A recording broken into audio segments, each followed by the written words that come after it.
Amén y amén. Bueno, página número 6 en su material. Página número 6 en su material.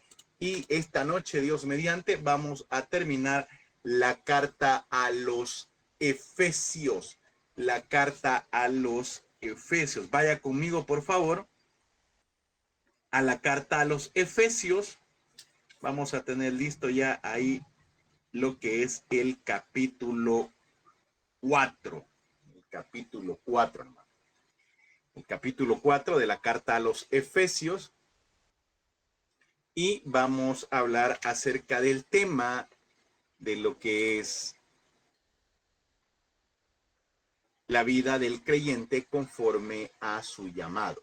La vida del creyente conforme a su llamado. Fíjense que los siguientes capítulos que vamos a estar viendo presentan la aplicación práctica de la enseñanza doctrinal, exhortando a los creyentes a vivir dignamente en Jesucristo. Ojo con este dato. La carta nos explica o nos enseña cómo debe de ser nuestra vida práctica. Porque de nada me sirve a mí tener un conocimiento teológico si yo no lo llevo a la práctica. Yo puedo estar muy lleno de teología, hermano, y la puedo conocer de pe a pa y puedo ser muy bueno en manejarla y en conocerla. Pero si eso no ayuda a ponerla en práctica, por gusto he aprendido yo la teología. Si yo no aplico a mi vida diaria lo aprendido, por gusto me he sentado a sentarme a escuchar. Entonces, el apóstol Pablo del 1 al 3 empieza a hablar acerca de la doctrina, pero del capítulo 4 en adelante empieza a explicar, o mejor dicho, a aplicar la enseñanza teológica que él había dado. Y exhorta a los creyentes a vivir dignamente en Jesucristo. Aprendimos y hemos enseñado y hemos dicho, ¿qué es exhortar? Cuando vemos la palabra exhortación, hermano, ¿a qué se refiere? Vamos a ver. Animar. Animar. Animar. No es a regañar. No es a decir, hermano, lo voy a exhortar en el nombre del Señor y lo voy a tratar como trapo viejo. No, no hace referencia a eso. La palabra exhortar es animar. Entonces, cuando el apóstol Pablo dice que está exhortando a los creyentes, los está animando a que puedan vivir una vida digna de Jesucristo. Destacan la unidad, la madurez espiritual, el abandono de la vieja vida y la práctica de una nueva conducta en santidad y amor. Pregunta de examen. Del capítulo 4 al capítulo 6, ¿qué es lo que destaca la carta de los Efesios? Y hoy usted me va a poner, destaca la madurez espiritual, destaca el abandono de la vieja vida y la práctica de una nueva conducta en santidad y amor. Ahí está la respuesta, hermano. Ahí tiene la pregunta de examen que tenemos. Ok. Todavía nos queda una clase más para el examen. Anote eso, por favor. El examen lo tenemos hasta el 10 de julio, hermano. El 10 de julio tenemos el examen. Próximo viernes es 3 de julio, todavía estamos en clase. Ok. Bueno.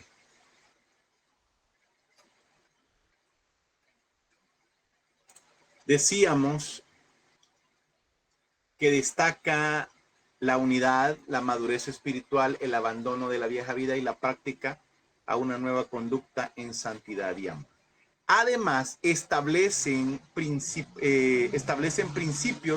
para las relaciones humanas y enseñan la importancia de una lucha espiritual, mostrando que la vida cristiana debe reflejar una transformación real en todas las áreas.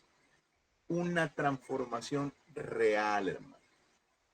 Una transformación. Y vamos a ver a qué se refiere la lucha espiritual. Lo estuvimos hablando el día martes en clase, hermano. No nos han vendido una imagen, ¿verdad? Tenemos lucha espiritual, hermano, y nos vamos a agarrar con los demonios a patadas. Eso no existe. Porque se llama lucha espiritual. Y la pelea no es nuestra, es de Dios. Nosotros no estamos diseñados, hermano, para pelear espiritualmente con alguien. Y espero me entienda lo que quiero decir. No crea de que nos vamos a poner, eso es épico, hermano, eso es una película que usted va a estar con una lanza y se va a agarrar con el demonio. No. Si quien pelea por nosotros se llama Cristo Jesús, punto. Y él ya lo derrotó en la cruz del Calvario. ¿De qué necesita usted estar? Lo que pasa, hermano, es que caemos muchas veces en el sensacionalismo. Venga, hermano, vamos a hacer guerra espiritual. Y grito de júbilo, ¡ah! Grito de guerra, ¡ah! Y zapatee y aplástele la cabeza al diablo. Sí, a Cristo lo derrotó en la cruz del Calvario. Entonces, lo que pasa, hermano, que eso genera en el creyente una sensación de poder. Eso genera en el creyente el hecho de sentirse parte de.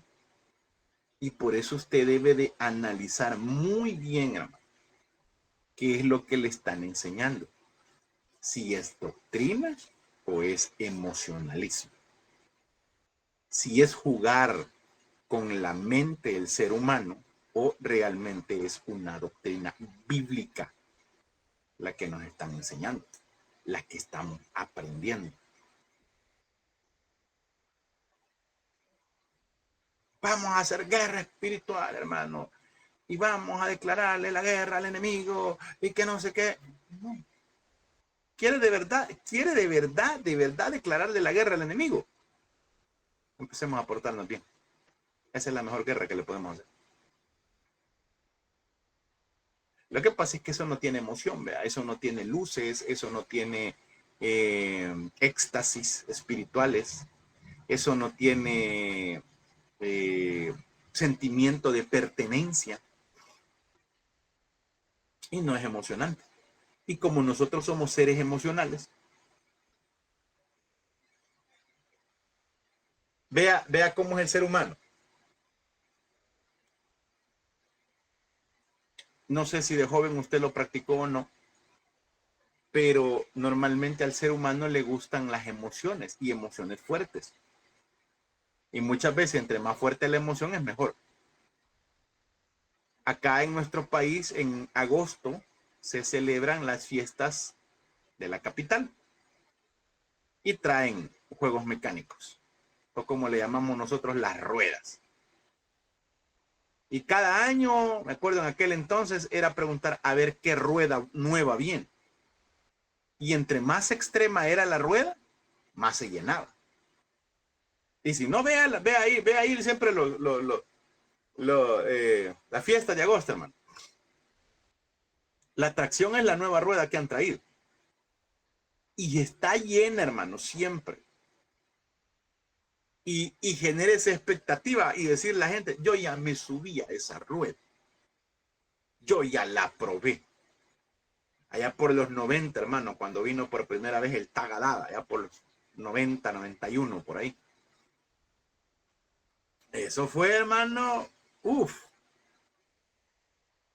¿Y quién no decía? Vaya, se había subido. Yo fui uno, hermano. Terminé con un dolor de espalda que usted no se imagina, arrepentido, hermano. Años más tarde vino una llamada del Kamikaze, que fue la última rueda que yo me subí. Porque cuando íbamos en pleno viaje, aquí sentía el corazón llorar. Pero ¿qué genera eso? Emoción. Y decir, yo ya me subí. Entonces lo mismo es la guerra espiritual, mal llamada guerra espiritual. ven hermano, y vamos a hacer una noche de guerra, y vamos a gritar, y vamos a hacer esto, y vamos a hacer lo otro, y vamos a machacarle la cabeza al diablo, y le vamos a decir que el diablo está vencido, y diablo no sé qué, diablo no sé cuándo, diablo ahí. El diablo le queda viendo. Porque sabe que en la noche que usted llegue a la casa, después de estar gritando en la iglesia, va a seguir viendo los sitios que no debería de ver. Él sabe que cuando llegue a la casa usted va a seguir diciendo las palabras que no debería de decir. Él sabe que el día lunes que usted regrese a la oficina va a seguirle hablando bonito a la compañera que no debería de hablarle así porque no es su esposa. Pregunto yo en esta noche, ¿cree usted que es una forma de vencer al diablo la gritería y todo eso? No. No es TikTok, cabal. ¿Cree usted que es una forma? No. No. No, hermano. Mire, si de payaso servimos para el diablo, hermano. Más íbamos medio gorditos y nos cuesta movernos. Y vamos a saltar 3 saltos, pégate. Está bombeando, hermano. No vamos a vencerlo así. ¿Cuál es la mejor forma? Portarnos bien. Esa es la mejor guerra que nosotros podemos hacer. ¿Sabe cuál es la mejor guerra? Orar por aquellos que están fuera de las cosas de Dios. ¿Sabe cuál es la mejor guerra? Y usted puede decirle, diablo, te voy a declarar la guerra. Portarse bien en la casa. Amar a sus hijos. Y por eso el capítulo 4, 5 y 6 de la carta a los Efesios, ¿de qué habla? Del comportamiento humano, porque esa es la mejor guerra. Esa es la mejor guerra espiritual, hermano. No son las griterías. Es una vida reflejando a nuestro Señor Jesucristo. Mire, vamos a hablar, hermanos, acerca de la unidad y madurez del cuerpo de Cristo. Ya estamos en el capítulo 4. La madurez, la unidad y la madurez del cuerpo de Cristo.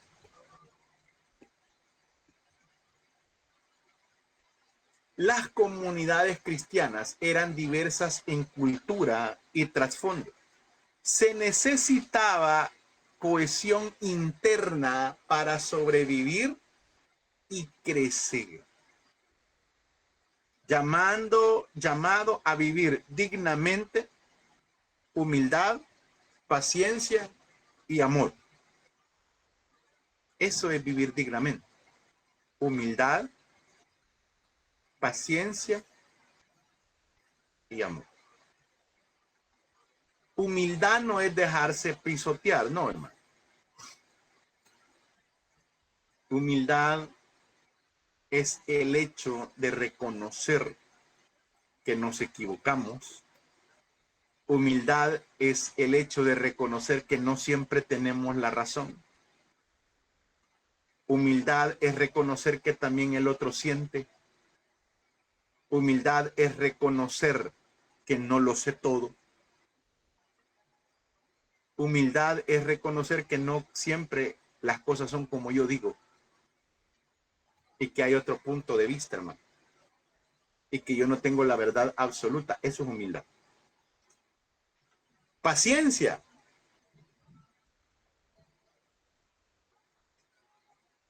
Para con todo. Para con todo, hermano. ¿Le molesta algo? Apréndalo a llevar. Apréndalo a llevar.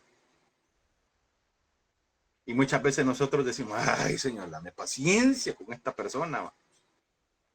Pero eso es disfrazado, porque usted le quiere decir, Señor, dame permiso de meterle un par de toques, ¿ve? Paciencia, hermano. Ser paciente, esperar. Eso es paciencia, esperar. Va a cambiar, va a cambiar. Va a cambiar, va a cambiar. Tranquilo. Tranquilo. No le gusta lo que hace. ¿Qué va a hacer? No puede nada. Orar puede. Orar. Porque si usted empieza a estar pedaleando en el problema, hermano, en el problema, al final va a terminar mal de los nervios. No he visto que a veces, hermano, uno dice, ay, yo sentí que me cayó mal la comida. No, lo que pasa es que eso es efecto del estrés y la ansiedad que andamos cargando por los problemas que venimos acarreando. Otra de las cosas, el amor. Y usted sabe que todas las cosas se vencen con amor. Con amor. Solo una persona que está desquiciada, hermano, puede pelear con alguien que lo trata con amor. Solo alguien desquiciado. Unidad basada en una sola fe, un solo Señor. Diversidad de dones para edificación del cuerpo, cuando estamos hablando del cuerpo de Cristo, y contraste entre la vieja vida pagana y la nueva vida en Cristo. La unidad no elimina la diversidad, sino que ordena hacia la madurez. Se lo voy a repetir. La unidad no elimina la diversidad, sino que la ordena hacia la madurez. ¿Qué quiere decir con eso, hermano? Que aquí vamos a encontrar de todo. De todo. Diferentes caracteres, o caracteres, como le quiera llamar. Diferentes personalidades. Imagínense que Jesucristo hubiera dicho, no, yo quiero que todos sean igual que yo. Los 12 que voy a escoger. Tienen que ser perfectos. Cuando Él los llamó, no hizo una reunión, vaya hermanos, de aquí en adelante, 12 horas de ayuno y oración. Pedro, vas a tener que calmarte. Dídimo, Tomás, párate enfrente de un espejo y decir que todo lo crees. Y te vas a aprender este versículo de memoria. Todo lo puedo en Cristo que me fortalece. Judas, te voy a hacer un recuento de caja chica cada 6 horas, ¿oís? Juan y Santiago, les voy a poner a los que más les cuesta la parte de ustedes para que ustedes les enseñen. Y no tienen que explotar. Ustedes no tienen que ser de mecha corta. No lo hizo así. Agarró los 12 y les enseñó a convivir. Y aquellos dos que se le acercaron y le dijeron, mira, señor, a mamá, vea, fíjate que estos dos que yo tengo son los más inteligentes del grupo. Los otros 10 son algo cabezones, los otros 10 son medio acelerados. Va. Mira, Pedro ni leer sabe y solo el cuchillo ofrece. Mira, aquel amante de los caballos es. Aquel mete la mano en la ofrenda. Entonces los más rescatables son mis hijos. Pone uno a la derecha y el otro a la izquierda. Eso se le queda viendo. Y los otros 10 allá, hermanos, estaban, pero ya sacando el corvo, porque, ¿y esta señora qué vine a opinar aquí, va? ¿Y esta señora? Así como cuando usted ve que se le acerca alguien al pastor, ¿va? Pastor, Dios le bendiga, mire, fíjese que aquí le presento a mi hijo para que me lo ponga en la batería. Porque el niño le pasa dando a los cuchumbos en la casa, entonces ya no quiero que le dé a los cuchumbos en la casa, sino que aquí se lo traigo para que le dé a los cuchumbos de la iglesia. Y si el pastor le llega a decir, mire hermana, pero fíjate que el niño tiene que aprender. Ah, no, pues no me lo quiere. Vámonos de esta iglesia. Aquí no lo reciben a uno. No es así, hermano. No es así. Entonces, Jesús enseñó a convivir. Les enseñó a cómo vivir. A pesar de que hay una diversidad, pero debe de haber una madurez. No debe de haber un resentimiento. Ah, no. Yo cuando lo necesito, él no está. Pero no vaya a ser el fulano o la mengana que son los queridos de él, que ahí sí ahí está. Inmadurez. Inmadurez. Usted no vio que el apóstol los aprendieron a decir, no, mira como solo con Lázaro pasa y la María y Marta, porque ahí como le dan de comer, ahí bien feliz Jesús. pero en mi casa no llega. Jesús nunca me ha llegado a visitar. Como yo no le puedo dar lo que ahí le dan, vea, como no son cheros míos. No lo dijo de esa forma. Jesús enseñó. Ahora bien, veamos Efesios 4,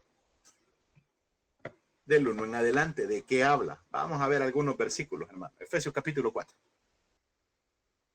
Corra que ya se nos fueron media hora. No sé cómo, pero ya se nos fue media hora. Yo pues, preso en el Señor, os ruego que andéis como es digno de la vocación con que fuiste llamado, con toda humildad, mansedumbre, soportándoos con paciencia los unos con los, soportándose con paciencia. Aunque usted como, mire, yo tenía un maestro que a mí me encantaba, que decía el nombre, decía el fulano de tal, a los otros maestros me hacen temblar de cólera, decía el señor. Me gustaba la frase de él. Aunque lo hagan temblar de cólera, hermano, aprenda a llevar. Solícitos en guardar la unidad del espíritu en el vínculo de la paz, un cuerpo y un espíritu, como fuisteis también llamados, en una misma esperanza de vuestra vocación. Un Señor, una fe, un bautismo, un Dios y Padre de todos, el cual es sobre todos y por todos y en todos. Pero a cada uno de nosotros fue dada la gracia conforme a la medida del don de Cristo. Mire, Dios nos ha escogido para representar a Cristo en la tierra, por lo que debemos de vivir una vida o una manera digna a ese llamado. Esto implica reflejar el carácter de Cristo mediante la humildad, la gentileza, la paciencia, la comprensión y el deseo de promover la paz. Yo ya le he dicho, hay una oración muy bonita de San Francisco de Asís, que dice: Señor, hazme un instrumento de tu paz. Y eso usted y yo se lo podemos decir a nuestro Dios. Señor, hazme un instrumento de tu paz.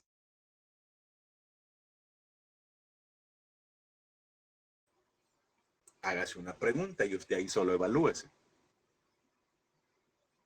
Cuando usted llega a un lugar, ¿se genera paz o se genera discordia? Ah, es que esta gente no colabora, hermano. No, usted le estoy preguntando. ¿Genera paz o genera molestia? Yo le decía a una persona, si tus visitas o tu llegada a la casa no generan emoción y alegría, te falta mucho por aprender. Usted ha visto, hermano, véalo en casa, cómo se alegran los niños cuando llega alguien que los quieren. Porque los niños son sinceros, hermano. El niño no miente. Aunque usted no le lleve nada, pero usted sabe que llega la mamá, el niño sale corriendo, mami, mami, a abrazarla. Llegó fulano, llegó mengano. Sigue en su mundo y le dicen, y lo va a saludar porque la mamá le dice, anda a saludarlo. Ah, yo no quiero ir, vaya a saludarlo. Y digo, ¿qué no? Y ahí está el peleo. Si cuando usted llegó, todo el mundo a encerrarse a los cuartos, porque ya llegó fulano. Mire, qué feo es. Que en casa es todo alegría, ahí están jugando quizás con papá o con mamá, qué sé yo, y llega alguien a la casa, vaya sea el papá o la mamá de trabajar, y qué dice uno, ay, ya vino tu papá, ya no podemos divertirnos, porque ya vino el logro, dicen algunos, ya vino la obra. Qué feo, hermano.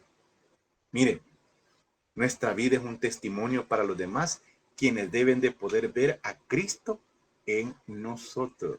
Si hasta el firulais se ve con cabal. Sí, porque ya sabe que una patada le van a meter, hermano. Ya vino a cabal, ya llegó el mero. Y la gente, y a veces nos excusamos, ¿qué decimos? No, lo que pasa es que ya vine yo y no le gusta el orden. No, no es eso, hermano, caemos mal. Punto. Caemos mal. Pero ¿qué podemos hacer? Trabajar.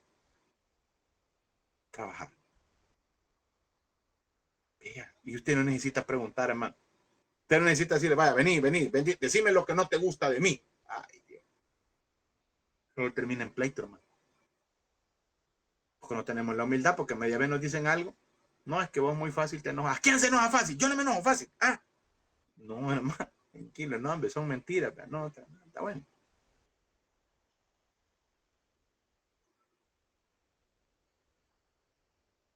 Vea si no es una de las formas que lo ponen quieto. Si nomás llega usted, le ponen el plato de comida ahí, es porque saben que de otra forma no lo pueden tener quieto. Por lo menos como lo tienen callado. Ah, y está tu comida, ya va. Cállate. Y nadie quiere comer con usted, va. No vaya a ser la mamá que todo el mundo está alrededor y hasta le quieren quitar la comida a la pobre mamá. Pero cuando no somos agradables, la única compañía muchas veces es la televisión. Y no me molesten porque estoy comiendo, viendo las noticias.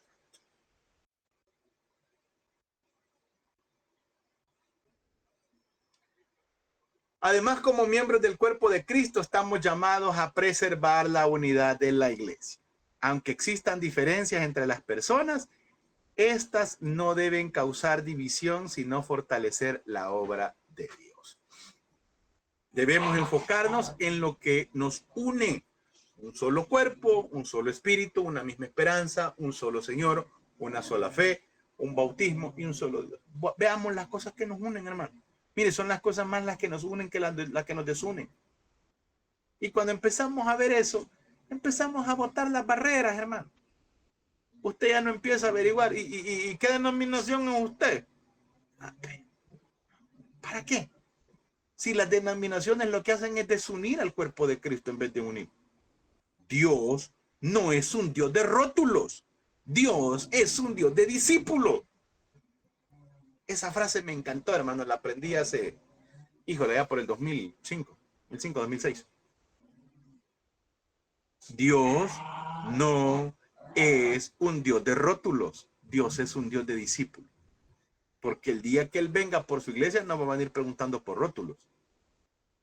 Vaya, vamos a hacer una fila. De este lado, la iglesia pentecostal.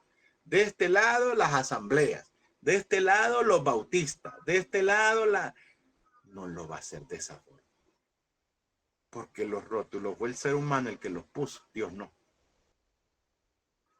Al valorar los diferentes dones y perspectivas de cada creyente, la iglesia puede cumplir mejor la misión que le ha sido encomendada. ¿Y cuál es la misión? Ganar alma.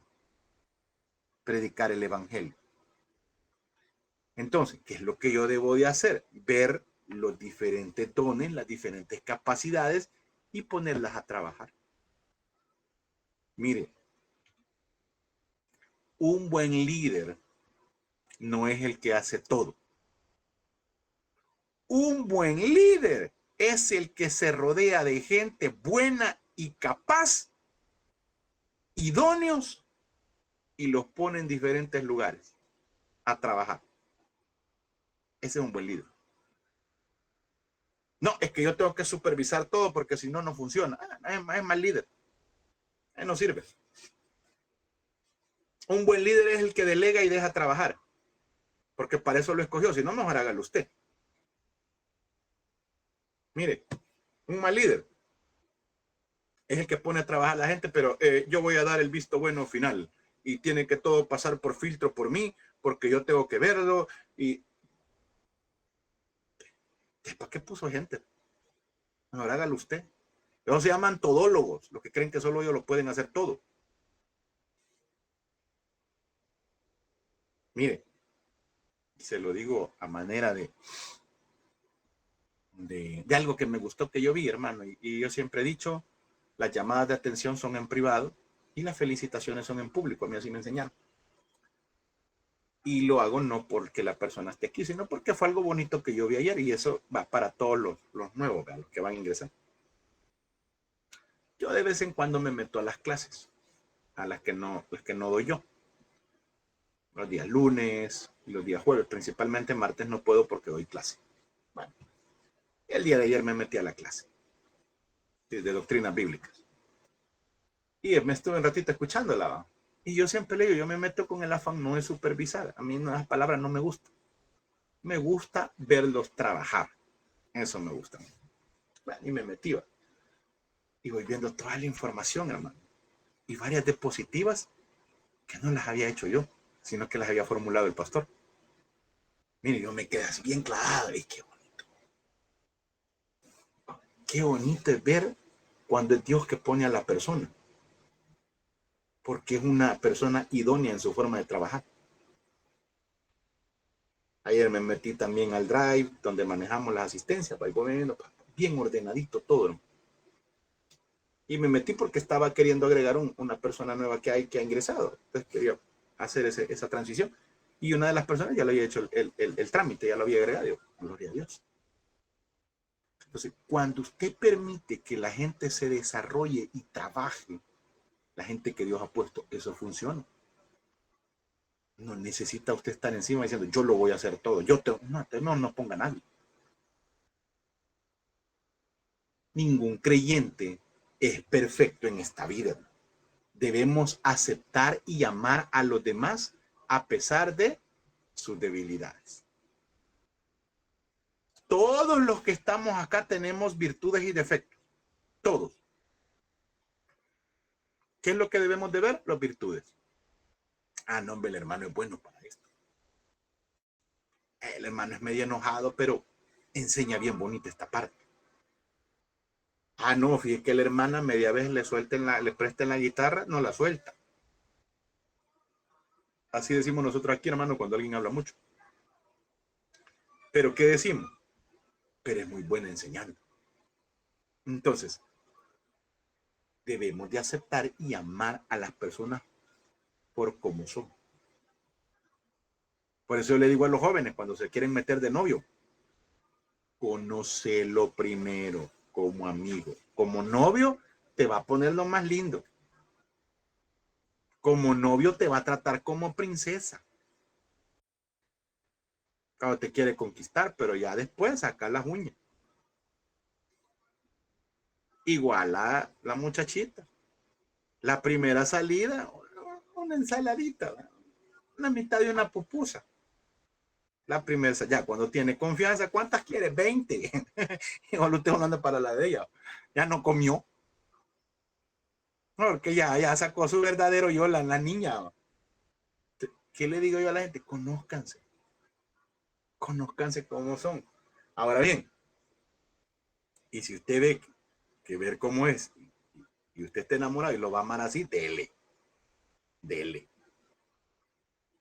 Para poder convivir con una persona, debe de amarla. Y cuando usted lo ama, supera los defectos de esa persona. Supera los defectos. Porque el amor está encima de todo. Cuando observemos errores en otros cristianos, nuestra respuesta debe de ser de paciencia, amabilidad y oración, procurando fortalecer la relación en lugar de enfocarnos en sus defectos. No le vea los defectos a su compañero, no. Porque vos no lo conoces. Y mire, y hay unos hermanos que media vez se siente atacado y que empieza a atacar los defectos del otro. Sí, pero yo por lo menos no soy así. Ah, sí, pero es que yo no soy igual que él. Es que mire, algunos creyentes hacen esto, hermano. Es que otros creyentes hacen lo otro. No. ¿Qué es lo que nosotros debemos de hacer? Ore por ellos. Ore por ellos. Ore por ellos. Señor, yo quisiera que el hermano fulano de tal fuera como yo soy, Señor. Hacelo como yo, porque si yo lo critico es porque yo soy mejor que él. Entonces, Señor, yo quiero que él tenga lo que yo tengo. Que él ayune como yo ayuno, que ore como yo oro, que ame como yo amo. Porque cuando criticamos, bien fácil disfrazamos, decimos, todos pecamos, hermano, porque todos pecamos. Aquí ninguno es santo. Pero aquel es más pecador que yo, entonces yo quiero que a él lo regañe. Y cuando le dicen, pero hay que verlo a usted también el ejemplo, no, es que no me mire a mí, mire a Cristo. Mire a Cristo, a mí no me mire, mire a Cristo. No. Esa es hipocresía, ¿no? Entonces, ¿qué debemos de hacer nosotros? Amar. Amar y enfocarnos en el amor. Asimismo, mantener la unidad de la iglesia es una obra del Espíritu Santo, quienes nos guía cuando dejamos de centrarnos en nosotros mismos y ponemos nuestra mirada en Dios. La unidad se conserva al vivir en obediencia a su dirección y al cultivar un espíritu de amor y comprensión hacia los demás. Todos los creyentes, hermanos, formamos un solo cuerpo bajo el liderazgo de Cristo. Él es la cabeza, hermano. Él es la cabeza, Él es la guía y nosotros estamos debajo de Él. Además, hermano, Dios es soberano sobre toda la creación, gobernándola con autoridad. Una comprensión correcta de Dios reconoce tanto su grandeza como su cercanía con el pueblo. Cuando empezamos a conocer a Dios, hermano, reconocemos su poder, su gloria, su majestad, pero asimismo la cercanía que tiene para con su pueblo.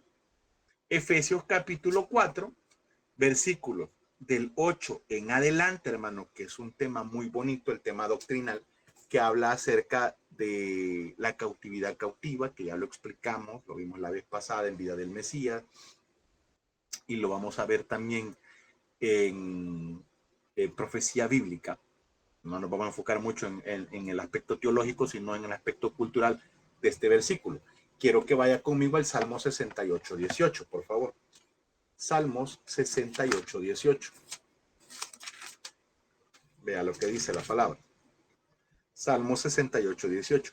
Subiste a lo alto, cautivaste la cautividad, tomaste dones para los hombres y también para los rebeldes, para que habite entre ellos, que es la forma contractada de decir Jehová o Dios. Lo volvemos a leer nuevamente. Subiste a lo alto, cautivaste la cautividad, tomaste dones para los hombres y también para los rebeldes, para que habite entre ellos Dios. Ok. El Salmo 68, 18, la imagen representa a un vencedor que, después de conquistar, recibe los tributos de los vencidos. Pablo aplica esta figura a Cristo, quien obtuvo la victoria sobre Satanás mediante su muerte y su resurrección. Al ascender al cielo, repartió dones a la iglesia para fortalecerla. Él lleva, por ejemplo, como conquistador y le pagan tributo por haber conquistado. Él toma al pueblo a la cautividad, él toma por decirlo así, los prisioneros de guerra, llamémosle, para que más o menos entienda, que eran todas las personas que habían muerto antes de su resurrección, y los toma y se los lleva ya a la presencia de él, al paraíso que está allá en el tercer cielo, que lo vimos la vez pasada. Entonces, eso es como un tributo de guerra por haber conquistado. Y él reparte los dones a la iglesia también como representación de su conquista. La expresión, las partes más bajas de la tierra, que es lo que está aquí, lo vamos a leer, hermano, para poderlo ver. Efesios capítulo 4, versículos del 8 en adelante. Vea lo que dice. Por lo cual, subiendo a lo alto, llevó cautiva la cautividad y dio dones a los hombres. Y eso de que subió, ¿qué es sino también que había descendido primero a las partes más bajas de la tierra? Lo vimos, lo explicamos, ya lo hablamos en Vida del Mesías. Puede ir a su material allá para que tenga una retroalimentación. La expresión la parte más baja de la tierra ha sido interpretada de distintas maneras. Por ejemplo, la tierra en contraste al cielo, es decir, la parte más baja está haciendo la referencia a los cielos y la tierra. También hace referencia al sepulcro y al Hades, que es el lugar de los muertos. Sin importar cuál era la interpretación que se adopte, la verdad central permanece. Cristo es el Señor soberano de todo el universo, del pasado, del presente y del futuro. Nada escapa a su conocimiento ni a su autoridad. Él descendió hasta este mundo y aceptó la muerte para ofrecer la salvación a la humanidad, demostrando que nadie está fuera del alcance de su gracia y de su poder. Lejos del punto doctrinal, hermano, de la cautividad cautiva y de que descendió a las partes más bajas, porque eso ya lo explicamos y no lo voy a explicar en esta noche. El enfoque de ese versículo es, hermano, demostrar que Cristo es el soberano de todo. Esa es la parte central del capítulo, del versículo. Cristo es el soberano de todo. Ahora, del versículo 17 al versículo 32 está hablando acerca de la nueva vida en Cristo. La nueva vida en Cristo. Hace poco no, hoy, hermano, mientras tan espiritual que estaba a la hora del almuerzo, que me puse a ver un ratito el TikTok, que tan espiritual que estaba, me apareció una predicación del pastor Junior y tocó un tema bastante interesante, me gustó. Y él hablaba acerca del homosexualismo y el lesbianismo dentro de la iglesia. Y es un tabú, hermano. Yo no he oído hasta ahorita, son pocos los predicadores que hablan sobre ese tema. Una vez lo escuché al pastor general que habló acerca de la Biblia y el homosexualismo. Él lo explicó muy bonito. Pero recuérdese que como los tiempos cambian, estamos en el mes del orgullo, ellos así le llaman. ¿Y qué respuesta le daría usted a una persona, a un joven, a un adolescente que le hable sobre ese tema? Que hoy ya no, en la iglesia no se habla. No se habla de ese tema. Y para los jóvenes, en la actualidad, hermano, es tan normal, y le digo porque yo trabajo con jóvenes, es tan normal poder expresar y decir ellos, no, es que yo tengo preferencia bisexual, me gustan los niños y me gustan las niñas. Eso es el pan de cada día. ¿Por qué? Porque es lo que ven en las redes sociales. Redes sociales que lo están educando porque usted no tiene el valor de enseñar estos temas. Ellos lo educan porque nosotros nos quedamos en el método arcaico. Eso es del diablo, niños, no lo ande hablando. ¿Qué va a decir el niño? ¿Para qué se lo voy a decir a mi papá o a mi mamá si lo que dicen que es del diablo? Porque no nos queremos informar. No nos queremos informar. Mire, el año pasado, bueno, llevamos 3 años. Este es el tercer año. En el colegio hay una materia que yo doy que se llama Orientación para la Vida, y uno de los debates que hablamos es acerca de la comunidad LGTB. No, y hoy no puede rechazar a nadie, hermano, porque eso ya va dentro de la inclusión, los respeto a los derechos. No puede usted en la escuela negarle la entrada a alguien que diga que se siente de otra manera. Y si esto lo permiten acá, que por lo menos, gracias a Dios, el presidente que tenemos ha dicho un no rotundo a eso, pero si algún día se llegase a dar, que no me extrañaría que se dé porque es parte del plan del anticristo, en los colegios va a ser obligación aceptarlo si ellos quieren llegar vestidos. En Chile está aprobada esa ley. En Chile los jovencitos que se sienten mujer pueden llegar con falda. El pelo largo, pintada las uñas, como que es niña. Y eso está aprobado y celebrado en Chile. Vaya y averigüe. La secundaria, jovencitos 13, 14, 15 años, pueden llegar vestidos de mujer. Vaya a ver los TikTok de los jovencitos transexuales. 13, 14, 15 años. ¿Cuántos seguidores tienen? Animales son varios, hermano. Hay que tratarlos como animales. Mire, si usted tiene un terian en la casa, sáquele un poco de croqueta y dígale, vaya, aquí vas a comer esto. Ya que te crees animal, pues también vas a comer como animal. Más barato me vas a salir. Mire, eso es la realidad en la que estamos, hermano. Es la realidad. Y es para donde la iglesia va. Y si la iglesia sigue con los métodos arcaicos de los años 60, ¿qué les vamos a enseñar? Ahora bien, antes de seguir con la disertación, hermana Rosenda, le escuchamos. Dios le bendiga. Sí, ahí estaba escuchando que allá en España, dice en Andalucía, ya les están enseñando, hay una nueva en las escuelas y se llama Mariconízate. Esa es una enseñanza y ya está aprobada allá en Andalucía, allá en España. Bien tremendo.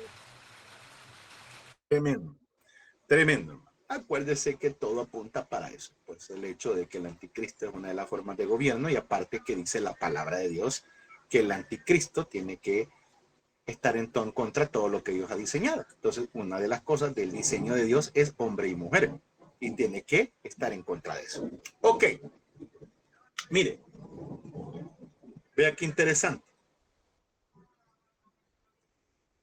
Le decía, con respecto a esta predicación, él hablaba. Y él decía, ¿qué pasaría si uno de nuestra familia nos dice que es homosexual? Y empezó a poner varios escenarios, hermano. Varios escenarios.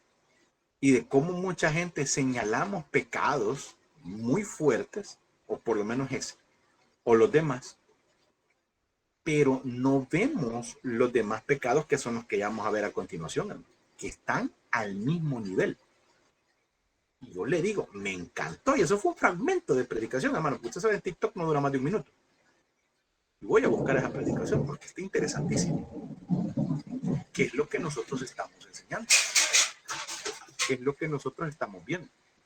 Ahora bien, nuestra unión con Cristo no elimina la identidad ni las capacidades particulares de cada creyente. El Espíritu Santo ha concedido dones específicos a cada cristiano con el propósito de fortalecer y edificar la iglesia. Por ello es importante y por eso los dones, ponerlos al servicio de Dios. Si ya conoce los dones que ha recibido, busque la manera de utilizarlos en el ministerio. Hay diversidad de dones. O usted vea, o usted catalogue, usted pregunte, mire hermano, a alguien X. Y usted, ¿cuál es el don que me mira a mí? ¿Cuál es el don que yo creo que tengo? Unos le van a decir, mire, el don de comer mucho. Son bromas, hermano. Mire, el don de lengua, pero no porque hablen lengua y no porque tamaña en lengua que tenemos. Ellos le van a decir mejor, hermano. Entonces, por ahí podemos ir identificando cuál es nuestro don y ponerlo al servicio de Dios. Si aún no hemos identificado nuestro don, pidámosle a Dios la dirección. A medida que descubramos el área en la que podemos servir, empleemos ese don principalmente para animar, para apoyar y para contribuir el crecimiento de la iglesia. Los dones no son para sentirnos más que nadie.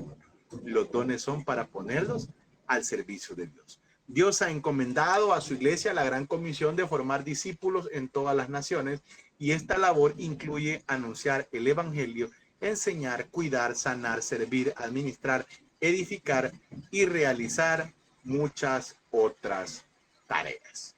Si una sola persona intenta cumplir por sí sola esta misión, pronto descubrirá que es imposible. Mi amado hermano, al trabajar unidos y aportar cada uno sus dones y sus capacidades, la iglesia puede cumplir de manera eficaz el propósito de Dios. Le voy a poner un ejemplo. Cuando el Eterno le plació formar el seminario, llamó a una persona que es su servidor, pero a medida que Dios fue dando el crecimiento, empezamos a ver que una sola persona no podía hacerlo todo. Me estaba desgastando. La asistencia, esto, lo otro, aquí y allá, preparar clase y todo. Dios me enseñó cómo se hacía todo para después empezar él a poner gente.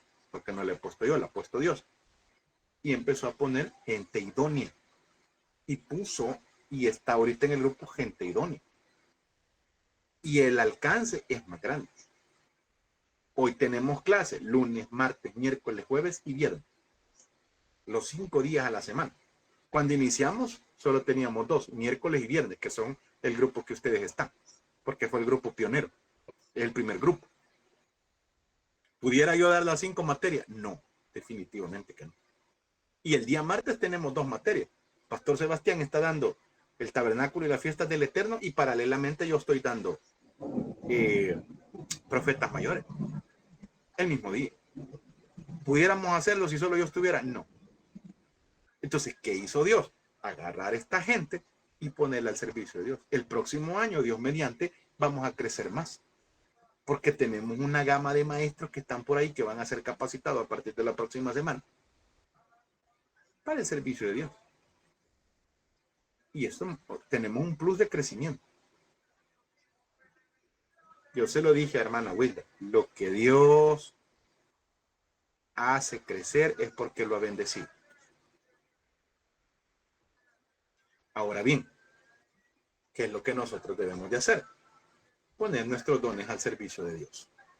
Cristo es la verdad y el Espíritu Santo guía a la iglesia a esa verdad. Mientras que Satanás es el origen de la mentira. Él es el padre de toda mentira. Todo lo que Satanás habla es mentira.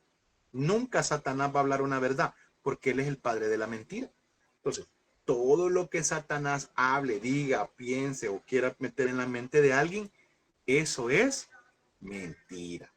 Por ello, el creyente está llamado a vivir con sinceridad e integridad, reflejando el carácter de Cristo, tanto en sus palabras como en sus acciones. Aunque hablar y vivir la verdad con amor puede ser difícil, es indispensable para que la iglesia cumpla fielmente la misión que Dios le ha encomendado. El crecimiento espiritual no ocurre de manera aislada, sino dentro del cuerpo de Cristo, donde los creyentes se apoyan mutuamente en amor y unidad. Quiere que su hogar crezca, apóyense. Quiere que su hogar sea bendecido, apóyense. Quiere que Dios habite en su hogar, no pelee. Porque Dios no habita donde hay disensión. Dios no habita. Pero es que mire, es que ya no aguanto. No.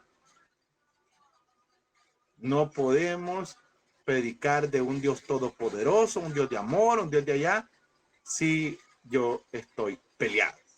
Decía un corito, me encanta. ¿Cómo puedes tú orar enojado con tu hermano? Dios no escucha la oración. Dios no escucha la oración si no estás reconciliado. Pero es que usted no sabe lo que él me ha hecho. Dios no escucha la oración. Dios no escucha la oración si no estás reconciliado. Pero es que mire, él a mí me saca de quicio. Dios no escucha la oración si no estás reconciliado. Vaya y pida perdón. Pero yo no he hecho nada. Vaya y pida perdón. Pero perdón sincero. Va a venir. Perdóname por lo que yo no haya hecho. Porque vos sos el culpable, pero perdóname para que veas mi humildad. No, no funciona así. Y no necesita muchas veces pedir perdón, necesita cambios. Porque el cambio, eso es lo que importa, hermano. El cambio es lo que importa. Ahora bien, y este es un tema lindo, la mentira destruye la confianza, rompe la unidad y provoca conflictos dentro de la iglesia. Aunque el enojo es una emoción natural, porque todos nos enojamos, no crea que todo el mundo andamos felices, no, ¿cómo no? Es una emoción natural. Debe de manejarse con sabiduría y resolverse rápidamente para evitar que cause división y dé lugar a la obra de Satanás. Amados hermanos, no puede vivir usted en una misma casa sin hablarse con alguien. No puede, porque hace poco usted anduvo hablando del amor de Dios. Hace poco usted estuvo andando predicando y pregonando la palabra. No puede estar peleado con alguien dentro de su casa. y decir que Dios es amor, no puede.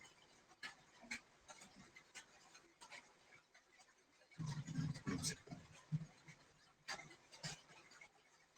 ¿Qué tiene que hacer? Cambio.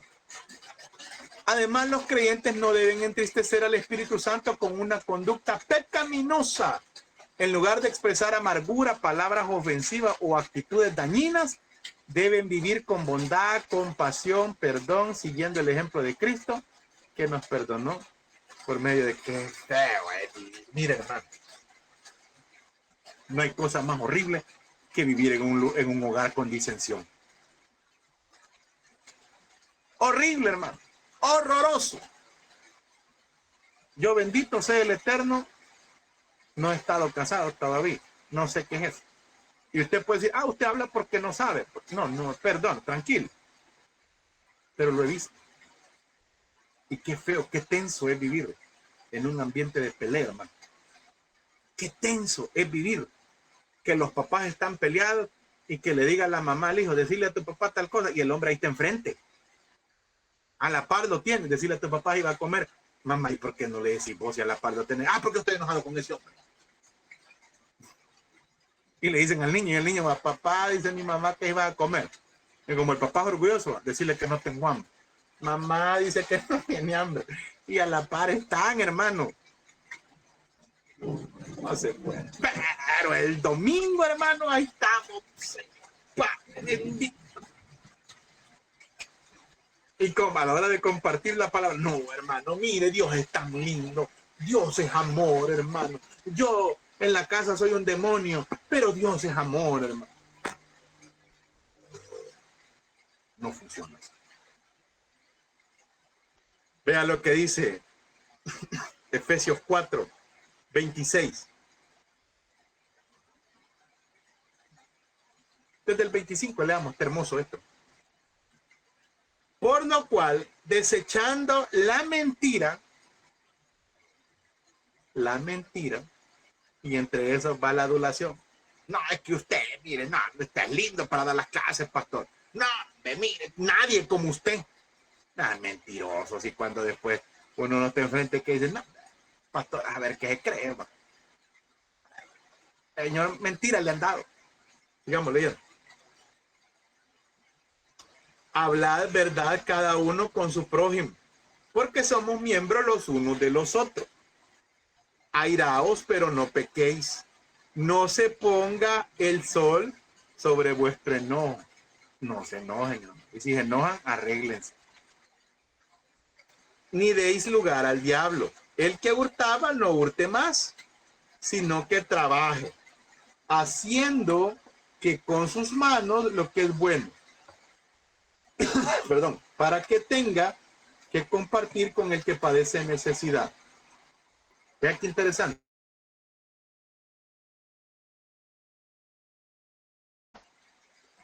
Ninguna palabra corrompida salga de vuestra boca, sino la que sea buena para la necesaria edificación, a fin de dar gracias a los oyentes. No contristéis al Espíritu Santo de Dios, con el cual fuiste sellados para el día de la redención. Quítese de vosotros. ¿Qué es lo que se debe de quitar de nosotros? Bueno, despojémonos en esta noche de esto. Toda amargura, enojo, todo esto es pecado, hermano. Así como es pecado el homosexualismo y lo señalamos y lo gritamos, así como es el pecado del otro que decimos, ¿cómo es posible que ande viendo el mundial? ¿Cómo es posible que haga eso? Pues igualito, aquí está esto. En el mismo lugar. Y aunque usted quiera disfrazar y decir, no, pero es que ¿cómo va a ser lo mismo matar que eso? Es lo mismo. Pecado es pecado, mi estimado. Aquí no hay cambio. Vea lo que dice. Quítese de vosotros toda amargura, enojo, ira, gritería. Porque así como la gente oye las alabanzas que ponemos, así oyen los gritos también. Y ya te dije que no me estés molestando. Y quiero que me dejes en paz porque ahorita voy a ir a orar. Y no quiero interrupciones. Gritería y maledicencia y toda malicia. Antes sed benignos unos con los otros, misericordiosos, perdonándoos, así como Cristo nos perdonó. Perdone. Es que usted no sabe lo que me ha hecho. Perdone, así como Cristo perdonó. Ok, capítulo 5. Metámosle nitro, por favor. Vida en luz y relaciones transformadas. La moral grecorromana era permisiva en muchas áreas. Los creyentes debían diferenciarse éticamente de su entorno, llamados a imitar a Dios y andar en el amor. Contraste entre tinieblas y luz, sabiduría práctica en la vida diaria y las instrucciones en el hogar. Esto es lindo. El esposo y la esposa basados en Cristo Iglesia. Ojalá lleguemos ahí. La fe se manifiesta en una ética visible y relaciones redimidas. Efesios capítulo 5, versículos del 1 al 20. ¿De qué habla, hermano? Andad como hijos de luz. Los creyentes estamos llamados a imitar a Cristo, demostrando un amor sacrificial que se expresa en el servicio a los demás. Su manera de hablar y actuar debe de reflejar la presencia de Dios, evitando el lenguaje ofensivo y toda conducta pecaminosa. Aunque los cristianos deben relacionarse con los no creyentes para guiarlos a Cristo, no deben adoptar ni aprobar estilos de vida contrarios a la voluntad de Dios. Como hijos de luz debe de vivir con integridad, denunciar el pecado con amor y promover lo que es bueno y verdadero. Se lo acabo de estar diciendo hace un momento. Por ejemplo, ese tema, volvamos a lo mismo. Cuando a mí me ha tocado abordarlo, yo se lo digo claramente, eso es pecado, eso no le gusta a Dios, pero no lo hago de manera ofensiva. Usted puede aconsejar, puede enseñar con amor. No necesita ofender a nadie. No necesita ofender a nadie, hermano. Miren, y yo siempre se lo he dicho en las predicaciones, desde que yo escucho algo, estas son pedradas las que vienen. Esto es a tirar. Vaya, hermano. Dios va a hablar en esta noche. Así es que no se enoje conmigo, enójese con Dios. ¿Sabe qué quiere decir eso? Preparó el sermón, porque no es predicación el sermón, para criticar y no para enseñar. Desde entrada, hermano, desde que se escucha así. Vaya, no se va a enojar conmigo, hermano. Enójese con Dios si quiere. No, es que Dios no tiene nada que ver aquí. Hace poco una persona me dijo, es que mire, pastor, yo cuando predico me transformo. Es que a mí lo que me gusta es ir a tirar pedradas. A mí me gusta predicar duro el evangelio.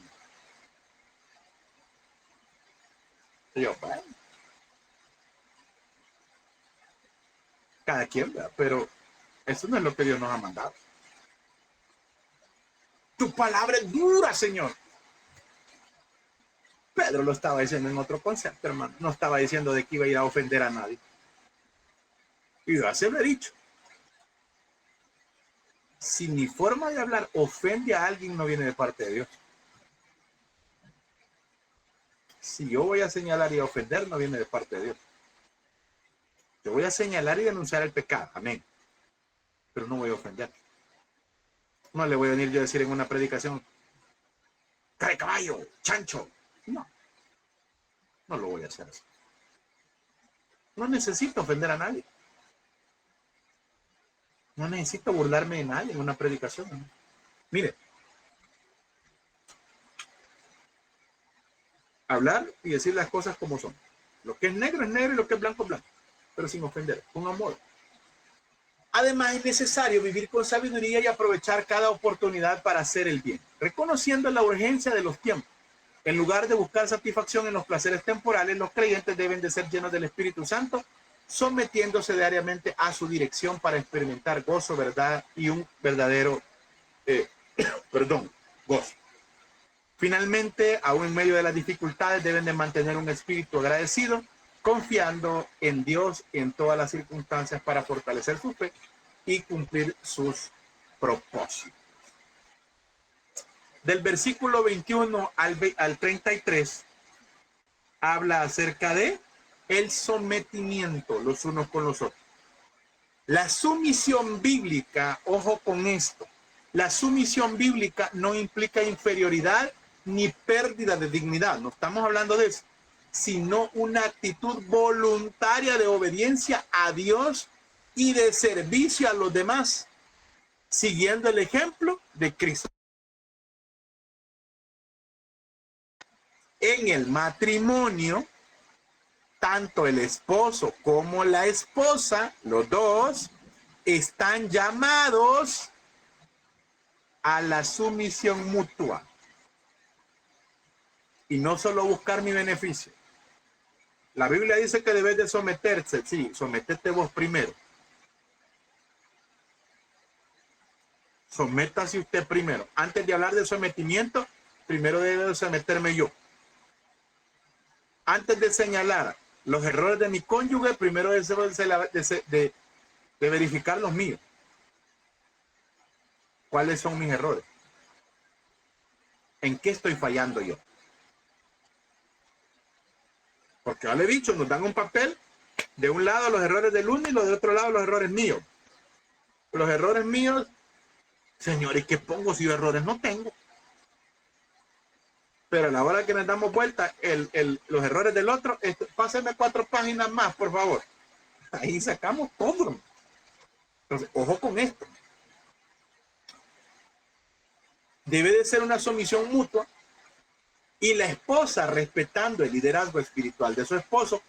Ojo, respetando el liderazgo espiritual si el esposo está cumpliendo esa parte. No es que el hombre es el sultán y la mujer es la obediente. No, eso es allá, váyase a Afganistán, hermano, donde les ponen un trapo hasta aquí que solo los ojos les puede ver. Si usted quiere una mujer así, váyase a Afganistán. Pero aquí no funciona eso. Debe de tener un liderazgo espiritual. Y el esposo amando y sirviendo a su esposa con amor sacrificial. Poniendo sus necesidades encima de. Se la voy a poner práctico. Y yo sé que las hermanas van a gritar amén, aleluya en esta noche. Les dejo un reto. Tómelo o déjelo, allá usted. No las deje cocinar este fin de semana. Cocine usted. Cocine usted. Que no laven la ropa. Lávela usted. Ah, yo trabajo. Yo no le estoy preguntando que hay trabajo, no. Ay, que yo no puedo cocinar. Aprenda. ¿Cómo aprendió a usar otras cosas?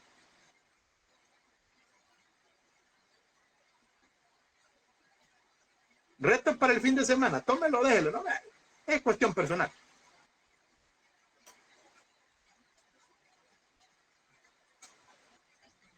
Me decía una persona, a mí me daba risa. Con tutoriales de... Sí, yo ya aprendí a cocinar, hermano, con tutoriales de YouTube. Ahí aprendí. Mire, me decía una persona a mí porque tenían problemas familiares con la esposa. Y me decía, mira, si yo no pido mucho, me decía. Yo lo que pido al llegar a la casa, me decía, es una esposa que me atienda, que me quite los zapatos, que me dé de comer, huevito, cremita, cositas básicas. Me daba risa. Eso quiere decir. ¿Cuánto le da a su esposa diariamente? Mire, yo le dejo 5 o 10 dólares. ¿Cuántos hijos tienen? 4. Y quiere que con 10 pesos sobreviva todo el día. Y que todavía le tenga a usted un banquete. Quiere que después de estar cuidando a los 4 bichos todo el día, llegue el sultán y le quite los zapatos y le haga un masaje en los pies. Porque el hombre viene cansado de trabajar. No funciona. ¿Usted cree que ya no se cansa también? Si con solo aguantarnos a nosotros es suficiente, hermano, ¿qué más cansancio quiere? Pues le digo, le dejo ese reto. Tómelo o déjelo. Ni me vaya a andar diciendo, mire, ya lo hizo. No, no, no. Prueba este fin de semana. Ah, yo no puedo cocinar. Mire, con huevitos que le apuesto que su esposa va a sentir contenta. Eso es guerra espiritual. Eso es hacerle la guerra al diablo, hermano. No estar gritando en la iglesia, amén, aleluya, aleluya. No, eso es emocionalismo. Esto es guerra espiritual. Darle el honor que la persona merece.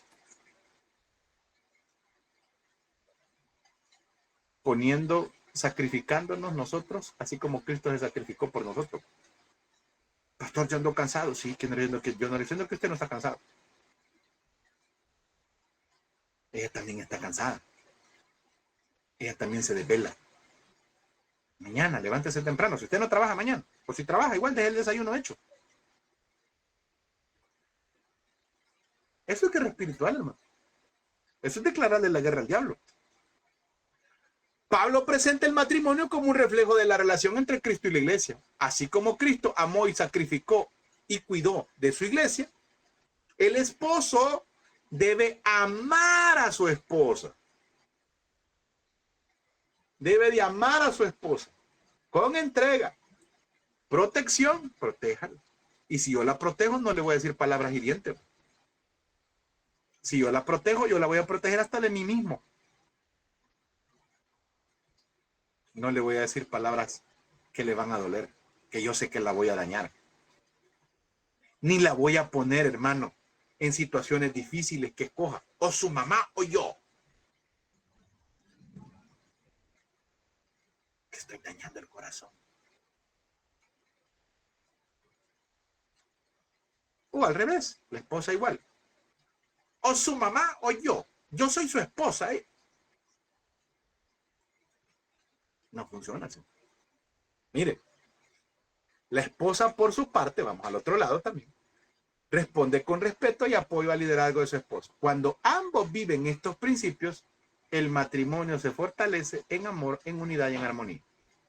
Además, la unión matrimonial elimina la individualidad de cada cónyuge, sino que les conviene los convierte en una sola unidad donde ambos se cuidan, ambos se apoyan, ambos buscan el bienestar del uno del otro.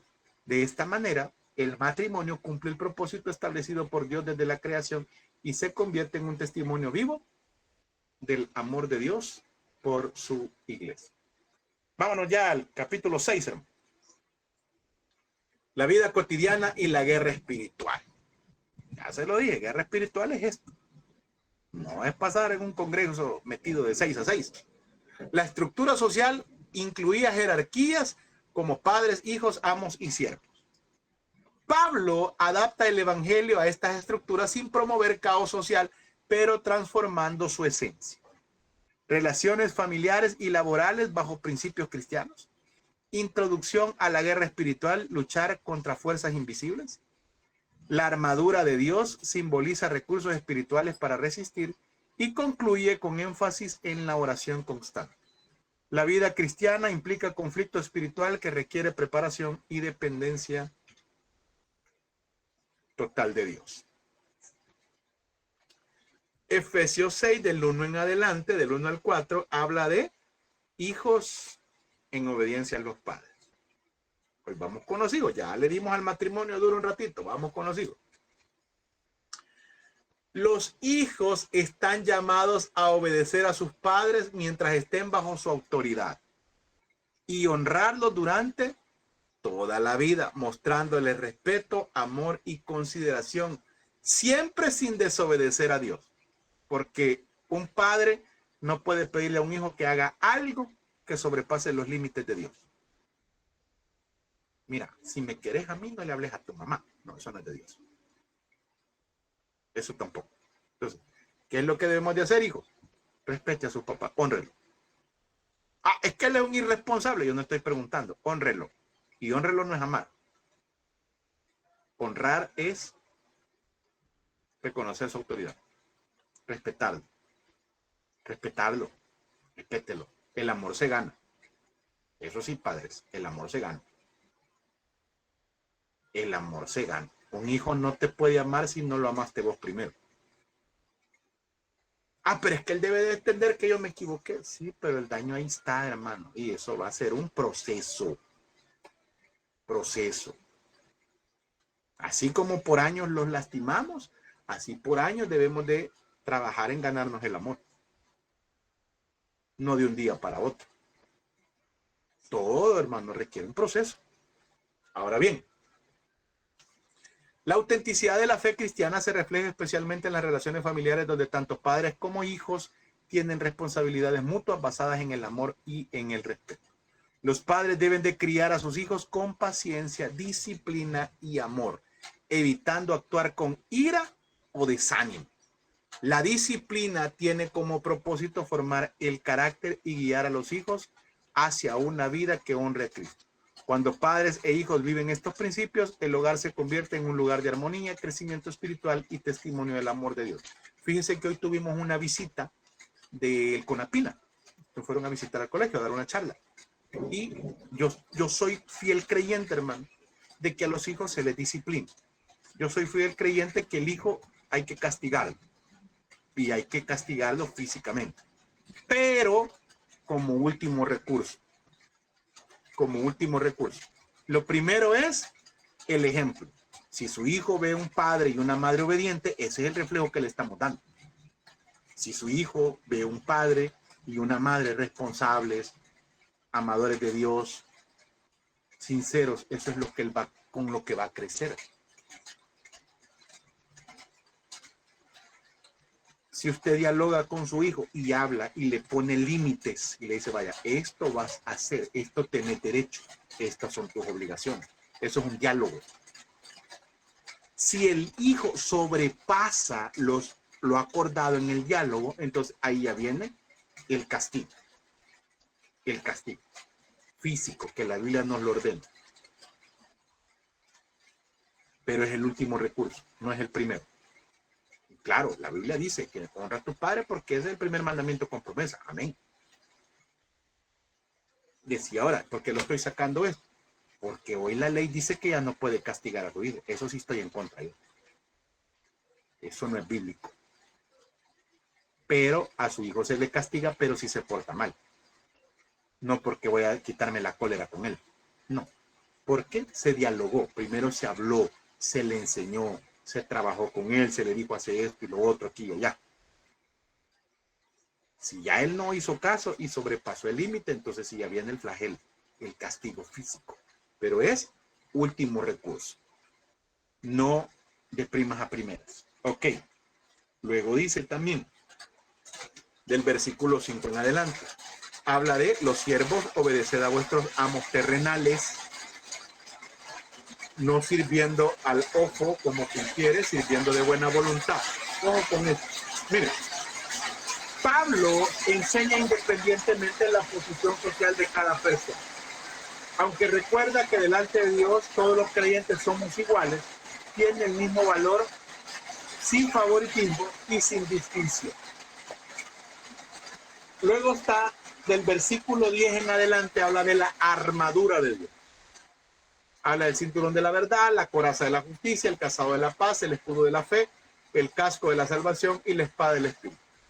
La vida cristiana implica una lucha espiritual contra las fuerzas del mal dirigidas por Satanás. Para permanecer firmes, los creyentes deben de depender del poder de Dios. Ojo con esto. Revestirse de toda armadura espiritual y mantenerse unidos como un cuerpo en Cristo. Aunque los enemigos espirituales son reales, la victoria está asegurada por medio de Cristo y del poder del Espíritu Santo. ¿Cómo vamos a vencer? En oración. ¿Cómo vamos a vencer? Buscando la aprobación de Dios. Si yo busco la aprobación de Dios, si yo busco la oración, si yo busco, hermano, el hacer lo que hemos visto anteriormente, eso es guerra espiritual. Y recuérdese que Dios ha prometido darnos la victoria. Además, la oración debe de ser práctica y constante, integrándose en la vida diaria, incluyendo intercesión por todos los cristianos. El ejemplo de Pablo enseña que aún en medio de las dificultades debemos de pedir a Dios valentía para cumplir su voluntad y proclamar el evangelio, confiando en que Él puede usar cualquier circunstancia para llevar a cabo sus propósitos. Del 21 al 24, hermano, que son las salutaciones finales, en la conclusión de la carta, Pablo menciona a Tíquico como un colaborador fiel encargado de llevar las noticias y fortalecer a los creyentes. Aquí tiene un nombre, hermano, para un futuro hijo, Tíquico. A lo largo de la epístola, Pablo, ojo con esto, resalta la supremacía de Cristo, la naturaleza y la misión de la iglesia, llamándolo a que todos los creyentes vivan en unidad sin importar las diferencias de sexo, origen o posición social. Asimismo, enseña que tanto el hogar como la iglesia son espacios donde la fe se pone a prueba y se madura. La verdadera unidad se fortalece cuando los creyentes se someten al liderazgo de Cristo y sirven a los demás con humildad y amor. La verdadera guerra espiritual no está gritando en la iglesia, ¿no? La verdadera guerra espiritual está sometiéndonos los unos a los otros. Maridos, amad a vuestras esposas, así como Cristo amó a la iglesia. Mujeres, amen a sus esposos, así como Cristo amó a la iglesia. Hijos, obedeced a vuestros padres en todo, porque esto, dice, es agradable a Dios y es el primer mandato con promesa. Siervos, sométanse a sus amos terrenales, porque eso es lo que Dios nos ha mandado. Iglesia, sometámonos a Cristo, porque eso va a fortalecer tanto la iglesia como nuestros hogares. Mis amados hermanos, hemos llegado al final de la carta a los Efesios. El próximo viernes tenemos clase todavía no es examen. Vamos a la carta de los Filipenses, vamos a ver la introducción y ahí vamos a ver también el examen de qué es lo que vamos a sacar. Así que les recomiendo, denle una leída nuevamente a la carta a los Efesios, le va a ayudar y a tener una mejor comprensión y panorama de lo que hemos visto. Mis amados hermanos,